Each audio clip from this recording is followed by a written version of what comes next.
राज्यात गेल्या काही महिन्यांपासून मराठा आरक्षणाच्या मागणीसाठी आंदोलन सुरू आहे. काल शनिवारी मराठा आंदोलनाचे वादळ मुंबईच्या दिशेने रवाना झालेले आहे. हा मोर्चा पायी मुंबईपर्यंत जाणार आहे. 26 जानेवारीपासून मराठा आरक्षणाच्या मागणीसाठी मनोज जरांगे पाटील मुंबईत आंदोलनाला बसणार आहेत. राज्यभरातून लाखो मराठा बांधव मुंबईसाठी रवाना झाला असून दुसरीकडे मुख्यमंत्री एकनाथ शिंदेही ॲक्शन मोडवर आलेले आहेत. आज मुख्यमंत्री शिंदे यांनी मराठा आरक्षणावर प्रतिक्रिया दिली.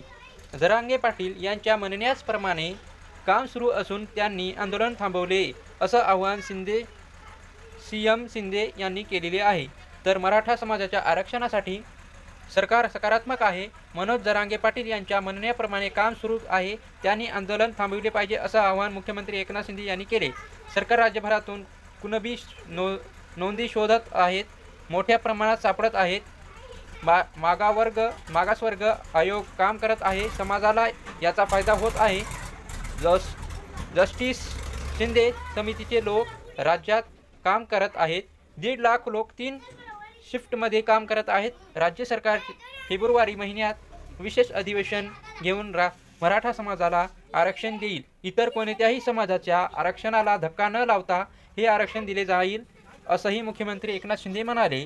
मी एकटा जरी मुंबईत गेलो तरी राज्यातील करोडो मराठा रस्त्यावर येतील. 25 जानेवारीला आंदोलनाची पुढची दिश ठरणार आहे.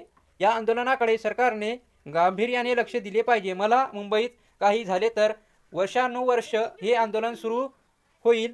सरकारमधील 4-5 मंत्री आमच्या विरोधात टॅब लावत आहेत. त्यांनी काही केलं तर लगेच मी नाव जाहीर करणार आहे असा इशारा मनोज जरांगे पाटलांनी दिलेला आहे.